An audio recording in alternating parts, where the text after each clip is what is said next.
사랑하는 영락교회 지체들에게 주 안에서 평화 인사를 전합니다. 오늘은 2023년 9월 26일 화요일입니다. 오늘의 묵상 본문은 민수기 18장 1절로 32절까지의 말씀입니다. 오늘 본문 말씀 18장 1절부터의 말씀은 이렇게 시작합니다. 여호와께서 아론에게 이르시되 너와 내 아들들과 내 조상의 가문은 성소에 대한 죄를 함께 담당할 것이요 너와 내 아들들은 너희의 제사장의 직분에 대한 죄를 함께 담당할 것이니라. 제사장 레위인의 직무에 관한 말씀, 민수기 18장의 말씀이죠. 성소에 대한 죄를 담당하라 라는 말은 이제 성소에서 이루어질 수 있는 가능한 모든 죄를 의미하는 것이기도 하지만 동시에 이 성경에서 언급하는 이 죄라고 하는 것은 이제 주님과 우리의 관계가 벗어나는 것을 의미하는 거죠. 성소라는 것은 주님이 우리와 함께 하신다고 하는 언약의 표상이죠. 주님의 임재를 우리가 직접적으로 경험하게 되는 곳입니다. 그래서 성소의 일들, 성소에서 우리의 불일치를 맞추는 거죠. 마치 인공위성과 이 지구의 시간차를 지구에서 계속 맞춰가야 되는 것처럼 그렇게 주님과 우리의 어긋나는 것을 맞춰가는 곳, 이것이 바로 성소입니다. 우리의 속죄제와 속건제와 또 소제와 번제와 화목제를 드리는 그 제사의 일들을 감당하는 것, 이것이 아론과 그의 아들들, 모두도 이제 레위 지파지만 그 외 모든 지파들이 레위 지파가 감당해야 될 일이다라는 것을 말씀하고 있는 거죠. 3절에 레위인은 내 직무와 장막의 모든 직무를 지키려니와 성소의 가구와 제단에는 가까이 하지 못하리니 두렵건대 그들과 너희가 죽을까 하노라. 거룩하지 않은 자는 죄를, 우리 모두 죄인이니까 주님 앞에 가면 죽어야 되는 것이죠. 그런데 주님이 우리와 함께 임재하기 위해서, 임재 가운데 우리와 함께 해주시기 위해서 우리에게 성소와 제사를 허락하신 겁니다. 그래서 그 제사와 성소를 감당하는 자들, 거룩함이라는 것은 주님 앞에서 구별하는 것이고 그 구별하는 것이 주님의 뜻이고 섭리죠. 그것에 대한 존중이 주님의 말씀에 대한 순종이고 주님과 함께하는 길이다라는 걸 말씀하고 있는 것입니다. 우리가 신명기나 우리 출애굽기 또 레위기 이런 데서 계속 나누고 있는 말씀이죠. 그래서 그것이 구분되어야 된다는 겁니다. 그래서 아론과 그의 아들들은 레위 지파 가운데 그 성소의 업무로 또 그 외에 그걸 돕는 모든 일들은 레위인의 직무로 이렇게 구분되었다라는 겁니다. 그것을 지켜야 된다. 그것을 지키지 않는 것, 같이 회막에서 일하는데 또 같은 레위 지파인데 일하다 보면 이런저런 일이 겹칠 수 있을 것 같지만 절대 그렇게 하지 않도록 조심하고 구별해라 라는 겁니다. 이 구별의 뜻, 이 거룩함의 뜻이 주님을 향한 존중이기 때문이죠. 제가 우리 같은 노회 시찰에 소속되어 있는 우리 산호세에 있는 교회에 임시 당회장을 맡게 되었다고 우리 주일 예배 때 광고를 드렸습니다. 근데 그 교회에서 이제 연락이 왔어요. 그 교회 이제 이번 주에 우리 그 청빙을 위한 투표를 하죠. 공동회의를 하게 되는데 지난주에 그 등록한 교인이 있는데 등록을 했는데 이번 주에 그 공동회의에 투표할 수 있느냐고 그렇게 물어보시는 거예요. 투표할 수 있겠습니까? 없겠습니까? 못하죠. 연초에 회원 우리 보고를 하잖아요. 특히 임직식이나 이런 게 있는 해에는 우리 공동회의 회원권에 대한 교인 명부를 발표하죠. 우리가 무슨 주소록 만들고 전화번호부 만들고 이러는 것이 서로 삶의 편리를 위해서 하는 것이 아니라 그런 부분도 일부 있겠지만 중요한 것은 그것이 이제 공동회의의 회원권이죠. 공동회의 회원권입니다. 그래서 그걸 정한 거예요. 아니 그러면은 그것을 1월에 정했다고 해서 3월이나 5월에 온 2월에 온 분하고 1월에 정해진 거하고 지금 작년 12월에 온 분은 들어갔는데 왜 1월에 온 분은 못 들어가느냐? 그렇게 따지면 그럴 수 있죠. 그리고 내가 왜 교인으로 등록했는데 와서 몇 달 됐는데 왜 투표를 못 하느냐? 못 하는 겁니다. 그것이 법이고 그렇게 주님 안에서 거룩하게 구별되었기 때문이에요. 우리가 세상과 구별된 것도 마찬가지죠. 우리가 무슨 공로가 있고 특별하고 사는 게 의로워서가 아니죠. 다 같은 죄인입니다. 작은 돌도 큰 돌도 다 물에 똑같이 가라앉죠. 그 죄를 받아야 되는데 주님 앞에 거룩하게 구별됨으로 주님의 속죄함을 받고 주님의 의롭다함을 받은 것이에요. 이것이 이 거룩함, 구별함의 뜻이다라는 겁니다. 이 구별되는 이 거룩함의 의미를 새기고 또 새기는 그 은혜와 십자가의 보혈의 그 은혜에 감사를 잊지 않는 우리 모두가 되기를 주의 이름으로 축원합니다. 5절에 이와 같이 너희는 성소의 직무와 제단의 직무를 다하라 이렇게 말씀하고 있습니다. 성소의 직무와 제단의 직무를 구별한 것이죠. 성소에 봉사하지만 제단의 직무는 또 구별돼서 행해야 된다라는 겁니다. 7절에 가면 내가 제사장의 직분을 너희에게 선물로 주었은즉 거기 가까이 하는 외인은 죽음을 당할지니라. 너희에게 선물로 주었다 이렇게 말하고 있습니다. 마타나흐라는 말인데 마타라는 말이 원형이죠. 기프트예요. 말 그대로 그냥 직역을 한 겁니다. 선물이에요. 선물의 의미가 무엇이겠습니까? 내 공로가 없는 거죠. 그냥 주어진 겁니다. 이 선물이잖아요. 내가 뭘 잘해서 뭐가 있어서가 아니라 그 주님의 오직 은혜로 주어졌다는 겁니다. 자격이 없어요. 받을 수가 없는데 선물로 받은 겁니다. 내가 뭐 일한 대가로, 내가 무엇을 한 대가로 받은 것이 아니라 주님의 은혜로 주어진 것이다. 그 제사장의 직분이라고 하는 건 우리 모두가 제사장이잖아요. 왕 같은 제사장으로 주님의 부름을 받았고 제사장의 나라를 세우겠다는 것이 주님의 뜻이고 그 첫 번째 시작으로 모세를 불러내셨죠. 물론 아브라함을 불러내신 것부터 시작하신 거지만 또 아담을 지으신 때부터 시작한 것이지만 모세를 불러냈는데 그 모세로 인해서 그 위임을 받은 아론이 대제사장으로 세워지고 그의 아들들이 제사장으로 세워지는 것으로 그 제사장의 직무가 시작되어서 모든 민족이 모든 이스라엘이 다 제사장의 직분으로 세움받기 위해서 주님이 초대하시는 거죠. 그것이 십자가의 보혈로 우리 가운데 이루어지는 것입니다. 주님의 초청이죠. 보혈의 은혜입니다.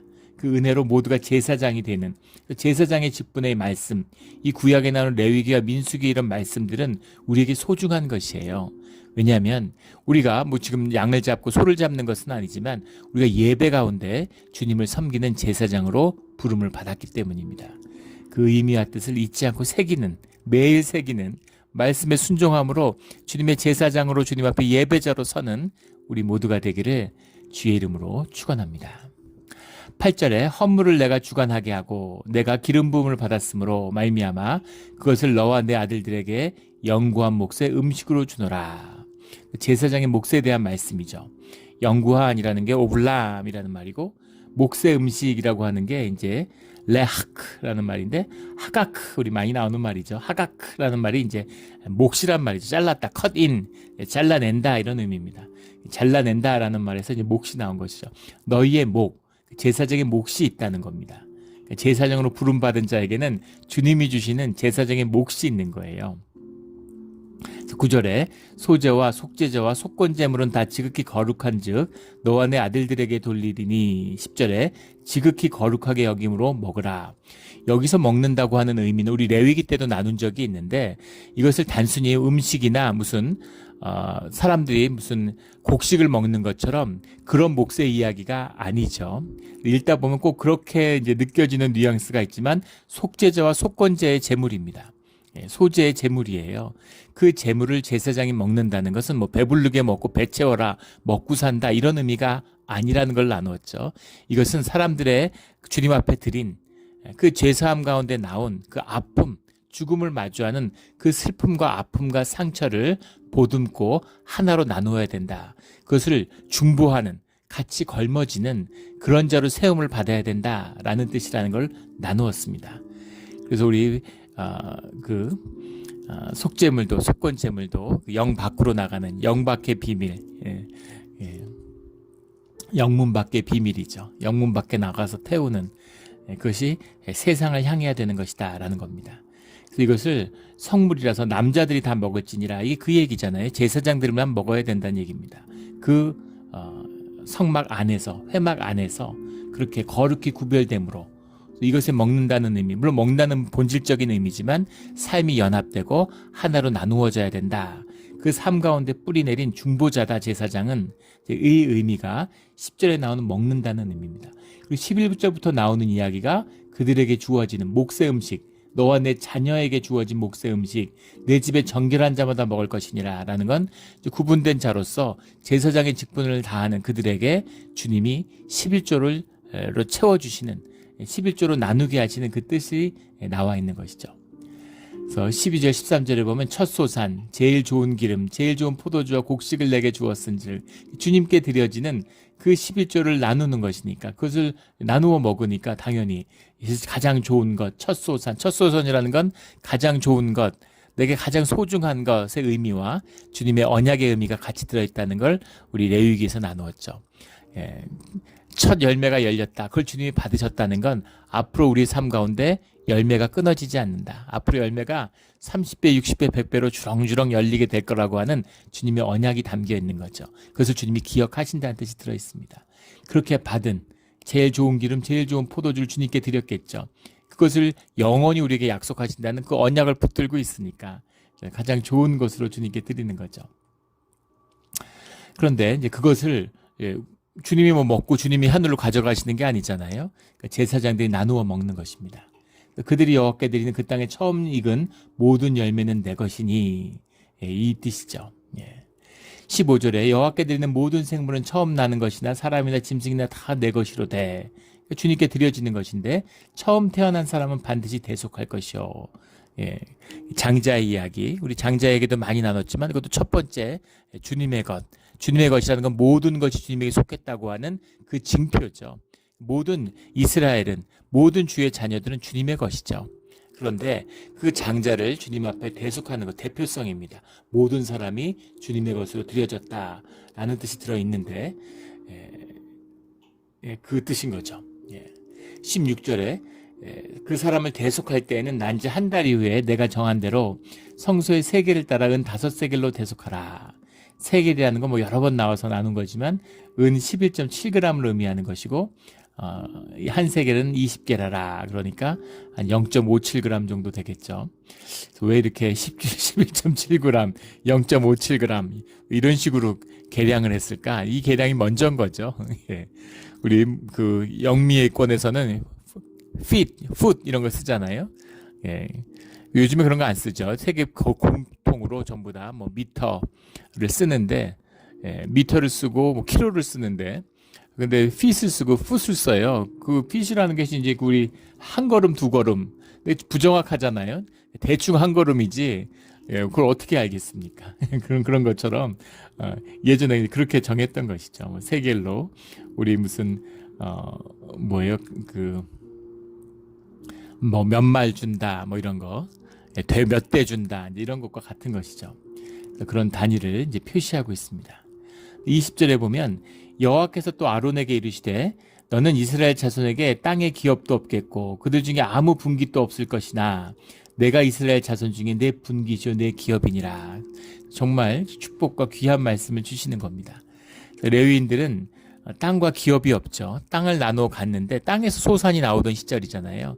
땅을 분깃으로 받지 못하고 12지파의 몫에도 들어가지 못했습니다. 그리고 오직 주님을 섬기는 일에 이제 부름을 받았죠. 그래서 기업 위에 땅에 기업이 없는데 분깃도 없는데 내가 내 분깃이다 이렇게 말씀하시는 거예요. 하나님이 너의 분깃이 된다. 너의 땅이 된다. 이런 말씀이죠. 내 기업이다. 내 분깃이고 내 기업이다. 주님이. 이런 엄청난 축복의 말씀을 주시는 겁니다.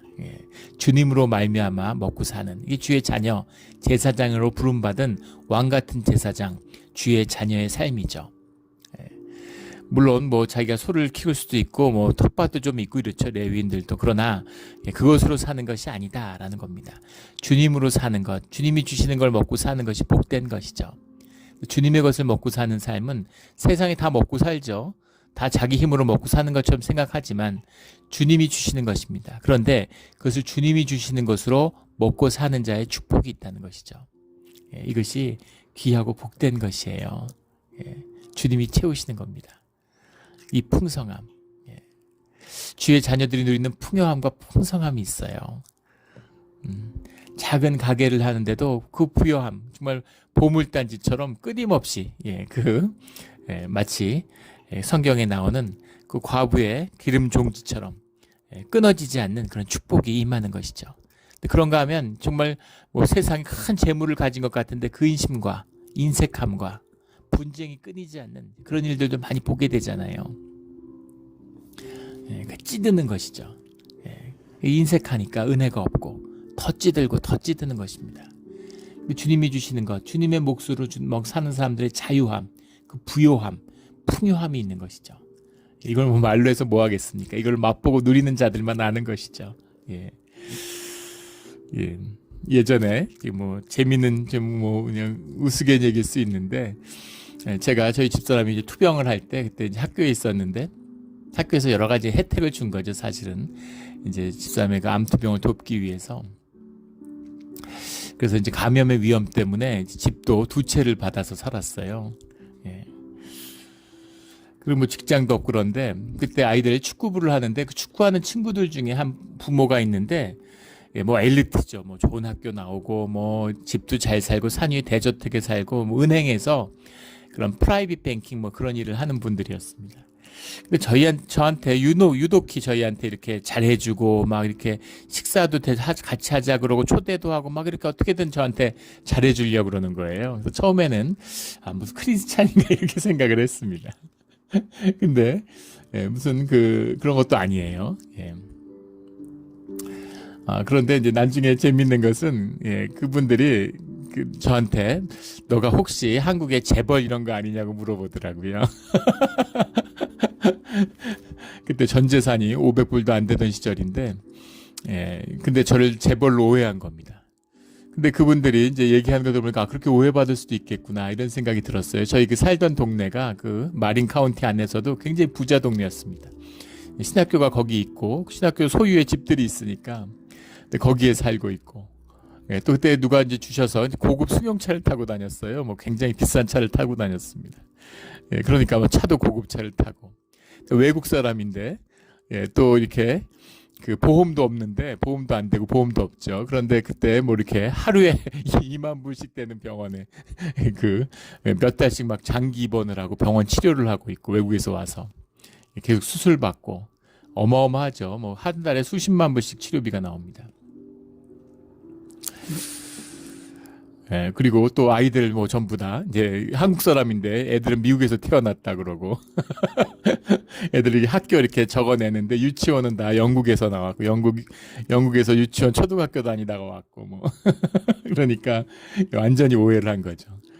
예, 그래서 야 이럴 수가 있나. 근데 굉장히 이제 여유가 있고 풍요로워 보이고, 예, 그랬던 모양이에요.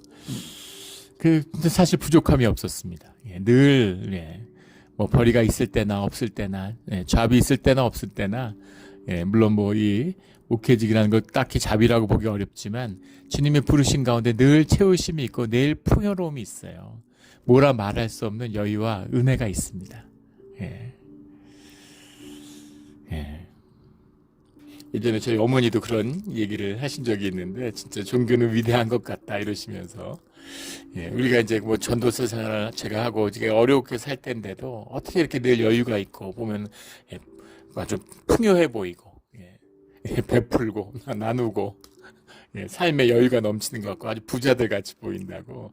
어떻게 그럴 수가 있어요. 사람들이 늘 쪼들리고 가난하고 이렇게 사는데 평생 찌든 모습들을 봤는데 어떻게 그렇게 여유가 있냐, 그런 말씀을 하신 기억이 납니다.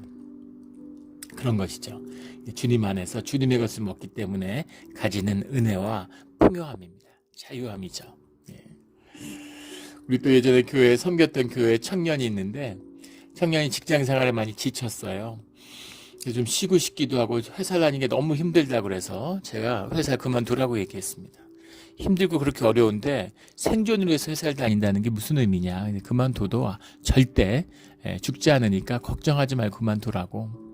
그리고 해외 그만두면 뭘 하고 싶냐. 외국에 한번 가보고 싶대요. 해외에 한 번도 못 나가봤다고. 그래서 그럼 해외에 또 나가라고. 그래서 이제 그 선교 캠프를 소개해주고 선교를 떠나라고. 그래서 벌어온 돈이 있으면 좋고 아니면 좀 아르바이트를 해가지고 편도 비행기만 사서 가면 된다. 그러면 한 1년 동안 걱정 없이 전 세계를 다니면서 정말 많은 걸 보고 관광 다니는 거 이런 건 비교할 수도 없는 그런 깊은 삶들을 만나게 될 거라고 그렇게 얘기해 줬습니다. 그 청년이 진짜로 떠나가지고 한 1년 동안 뭐 많은 나라를 다니면서 정말 좋은 시간을 가졌어요. 그리고 돌아오니까 뭐 더 좋은 직장에서 더 일을 찾아도 더 잘 살고 있습니다. 그런 것이죠. 자유함입니다. 주님을 믿고 주님의 이름으로 떠나면 주님이 다 인도해 주시고 채워주시는 거죠. 결국은 믿음의 문제입니다. 그렇게 하지 못하는 것은 주님의 은혜를 베풀어 주지 않으서가 아니라 우리가 그것을 믿음으로 받지 못하기 때문이에요. 주님은 믿음으로 우리를 인도하시죠. 중요한 건 삶에서 뭘 누리든 그게 뭐가 중요하겠어요. 뭘 가지든. 우리가 믿음이 자라나고 믿음의 그릇으로 주님의 축복을 영원히 담는 생명이 피어나기를 원하시는 거잖아요. 그래서 아브라함을 부를 때 고향 본토 친척의 아비의 집을 떠나면 그러면 갈 길을 알려주시는 거죠. 갈 길을 알려주시고 네가 하란 땅을 떠나면 내가 이런 계획을 갖고 있어. 앞으로 이렇게 할 테니까 네가 날 믿고 한번 따라와. 주님은 이렇게 하지 않으시죠. 그건 인간의 길입니다. 주님의 길은 주님을 100% 믿고 내 모든 삶을 주님께 맡기고 그리고 떠나라. 그럼 떠나는 것입니다. 그럼 주님이 다 알아서 해주시는 거죠. 분명한 것은 떠나기 전보다 떠난 뒤의 삶이 훨씬 더 복되고 아름다운 삶이 된다는 겁니다. 우리 늘 믿음으로 주님의 길을 떠나는 우리 모두가 되기를 주의 이름으로 축원합니다. 23절에 레위인은 회막에서 봉사하며 자기들의 죄를 담당할 것이요 이스라엘 자손 중에는 기업이 없을 것이니 이는 너희 대대의 영원한 율례라. 26절에 11조를 너희가 그들에게서 받을 때 그 11조의 11조를 거제로 여호와께 드릴 것이라. 11조는 주님을 섬기는 주님이 분깃이 됐기 때문에 11조로 나누어지는 것을 이 레위 지파가 그것으로 사는 것이죠. 그러나 주님에게 11조로 주어진 것을 받았다 할지라도 자기 삶에 받은 내 삶이 주님께 속하였다고 하는 그 주님을 향한 언약의 표시로 주님께 그 11조에 11조를 드리라는 겁니다. 그 11조를 그럼 누가 드리는 거냐? 레위인의 것을 제사장이 받고 제사장의 것을 대제사장이 받는 것이죠. 그것은 위임과 주님의 구별의 뜻입니다. 그렇게 11조를 받는 것으로 주님이 받으신다는 거죠. 주님이 받으신다라고 하는 그 뜻이에요. 주님이 받으셨다라는 것. 이게 중요한 것이죠. 그걸 반드시 나눠야 된다. 그런데 한번 생각해 보세요. 11조가 정말 나누어진다면 레위인들은 걱정할 것이 없겠죠. 레위 지파가 한 12,000명 되고 성인 남성을 기준으로 했을 때 20세 이상의 그리고 이스라엘의 전체가 한 60만 됩니다. 50대 1이에요. 50명이 11조를 나누면 50명이 11조를 나누면 그 5명은 똑같은 삶, 평균적인 똑같은 삶을 나눌 수 있잖아요. 산술적으로. 그런데 50분의 1이니까 레위인은 풍요해야 되죠. 넘쳐나야 됩니다. 그런데 성경의 기록들을 쭉 살펴보면 항상 레위인은 구제 대상으로 나와요. 가난하고 배고픈 사람들로 나옵니다. 왜 그럴까요? 11조가 지켜지지 않기 때문이죠. 그런데 레위인만 궁핍해지는 게 아니라 이스라엘도 궁핍해지는 것입니다. 이게 11조의 비밀이에요. 인색함 가운데 점점 인색해지는 것이죠. 왜 그럴까요? 내 것을 나누면 다 가난해집니다. 왜 공산주의가 가난해질까요? 서로 나누면 풍요해져야지. 공산주의는 내 것을 나누기 때문이에요. 내 것을 나눠보십시오. 인색함과 증오와 원망밖에 남는 게 없어요. 그래서 공산체제 같은 게 비참하게 끝나는 이유죠. 찌들고 찌든. 세계에서 가장 공산주의를 철저하게 하는 게 북한이잖아요. 근데 북한의 절반의 인구가 기아 상태에 있다 그러죠. 점점점 찌드는. 통일됐을 때에는 해방됐을 때에는 북한이 남한보다 훨씬 그럴 수밖에 없죠. 공업지대가 다 북한에 있었고 세계 최대의 수력 발전, 세계 최대의 비료 공장이 북한에 있었습니다. 그런데 지금은 농사도 안 되고 모든 게 황폐해지는, 사람이 황폐해지니까 땅도 황폐해지는 거죠. 어떻게 그럴까? 그것이 창조의 섭리입니다. 모든 것이 주님의 피조물이고 모든 게 통해 있어요. 생명이. 그래서 인간이 피폐해지면 땅도 피폐해지는 겁니다. 남한은 유일하게 산림 녹화에 성공한 나라죠. 해방 2차 세계전 이후에 산림 녹화에 성공한 유일한 나라입니다. 기록에 보면 예전에도 몇 번 나눈 적이 있지만 1970년대 그 청와대에서 회의를 하는데 토양 분석을 했는데 땅이 산성 토양에서 알칼리성 토양으로 바뀌었다는 거예요. 그래서 그 이유를 찾아라 궁금해하는 그런 회의 기록이 남아 있어요. 나무 심는다고 나무 잘 될 것 같으면 그렇게 대한민국 역사에 폄하하는 자들도 있죠. 스스로 무슨 독재 정권에서 식목일을 정해서 독재 정권이라서 나무가 잘 될 것 같으면 세계 대부분의 나라가 다 독재 정권인데 독재 정권일수록 더 살림이 피폐해지죠. 땅이 바뀌는 겁니다. 이게 창조의 섭리고 비밀이에요. 다스림의 비밀입니다. 생명의 비밀. 이것이 예배의 비밀이고 제사의 비밀이에요. 깊은 비밀이 들어있는 것이죠. 네. 솔로몬의 시대 때는 10만 마리의 소를 잡았다. 이런 기록이 나오잖아요. 상상할 수 없는 거. 지금도 상상하기 어려운 겁니다. 풍요함이 넘쳐나는 것이죠. 근데 뒤에 가면 제사를 못 지내는 겁니다. 피폐해져서. 이 참된 제사의 비밀을 우리가 풍요를 위해 드리는 것은 아니지만 이건 선물이죠. 부록 같은 겁니다. 생명이 살아나면 모든 것이 만물이 그 다스림 속에서 다 피어나게 돼 있어요. 30배, 60배, 100배의 열매를 맺는 것이죠. 우리 제가 섬겼던 한국에 있는 교회인데 12가정으로 개척을 하셨대요. 목사님이. 그래서 목사님이 예전에 목회하다가 상처가 많아서 절대 목회하지 말아야지 이러고 그렇게 하셨는데 또 이렇게 그 출판일 이런 걸 하다가 교회가 개척하게 됐다는 거예요. 근데 그 교회가 가진 특징은 저도 그 교회 뭔가 비밀을 알고 싶었습니다. 크게 교회가 부흥했기 때문에. 근데 뭐 특별한 게 아무것도 없어요. 교회가 다 똑같이 특별할 게 뭐가 있겠습니까? 그런데 주님이 있고 주님의 사람들이 모인 곳인데 그런데 그 교회에 특별한 게 있는데 선교에 대한 헌신과 꿈이 있어요. 처음 12가정이 모였는데 첫 예배 때 선교사를 파송했다는 겁니다. 그리고 선교사를 돕는 그런 일을 시작했는데 그때 1000가정을 파송하는 그런 교회가 되게 해달라고 그런 꿈을 갖고 기도했답니다. 근데 그때 대한민국에 전체 기독교가 파송한 선교사가 100가정이 안 되던 때랍니다. 100가정을 파송 못하는 한국 전체 교회가 한 교회가 1000가정을 파송하는 교회가 되게 해달라고 그렇게 기도했다는 겁니다. 제가 그 교회 섬길 때가 20년 전이었는데 그때 700가정을 넘었어요. 그때 그 목사님이 그러시더라고요. 10,000가정을 얘기할 걸 1000가정은 정말 뭐 상상할 수 없는 꿈이었는데 그 꿈이 거의 이루어지게 됐다고 그런 얘기를 하셨던 기억이 납니다. 그런 거죠. 주님이 하시는 겁니다. 주님이 하시는 거예요. 그래서 우리는 주님이 하라는 대로 그 뜻을 맞추고 말씀에 순종하고 가면 되는 겁니다. 우리 초대교회, 가장 기독교 역사에서 아름답게 교회가 빛났던 초대교회 역사를 보세요. 초대교회 역사에 그 교회 숫자를 다 합쳐도 지금 저희 교회보다 적을 겁니다. 비슷할 거예요. 교인 1-20명씩 다락방에 모여서 교회 하수구 같은 데 모여가지고 예배드리던 그런 공동체였습니다. 그 교회 가장 연약했던 노예들, 여성들이 모여서 드리던 그런 공동체들이었어요. 근데 그것이 주님이 함께 하시는 주님의 이름을 모여서 주님이 함께 임재가 열리는 진짜 교회가 되니까 로마를 뒤집었습니다. 그런 것이 주님의 역사예요. 오늘날 기독교가 넘쳐나는데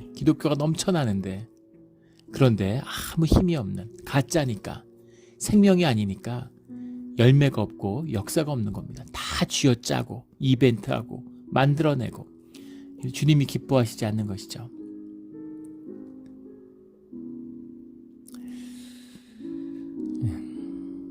한국 국회에서 크리스찬이 몇 명인지를 조사가 안 된답니다. 예.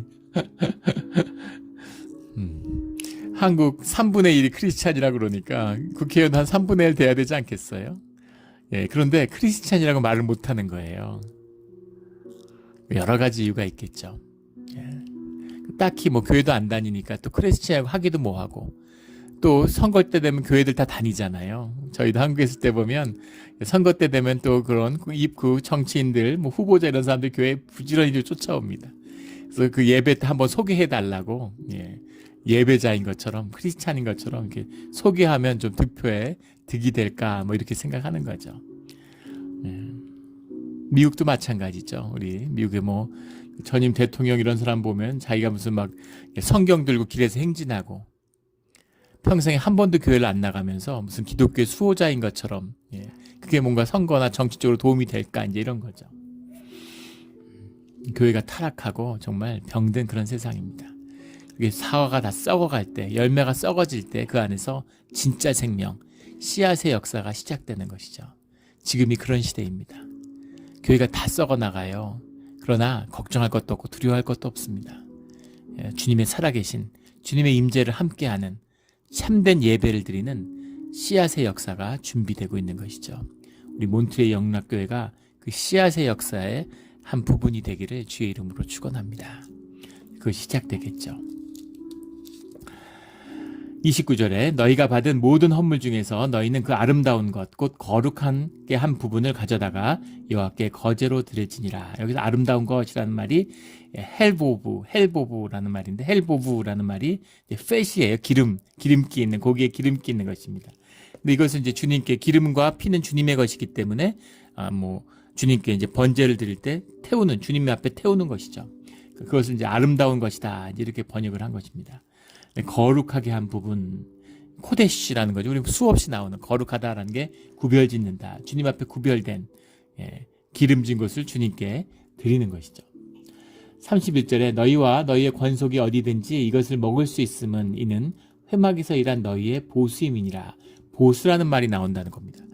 보수라는 것이 이제 할라파라는 말인데, 할라파라는 말인데, 이것이 이제 익스체인지, 교환하다, 원래 패스로 지나가다 이런 뜻도 되는데, 지나갈 때, 예전에는 통행세라는 걸 받았잖아요. 지나가려면 고속도로라는 게 이제 근대의 상징이죠. 국가의 상징입니다.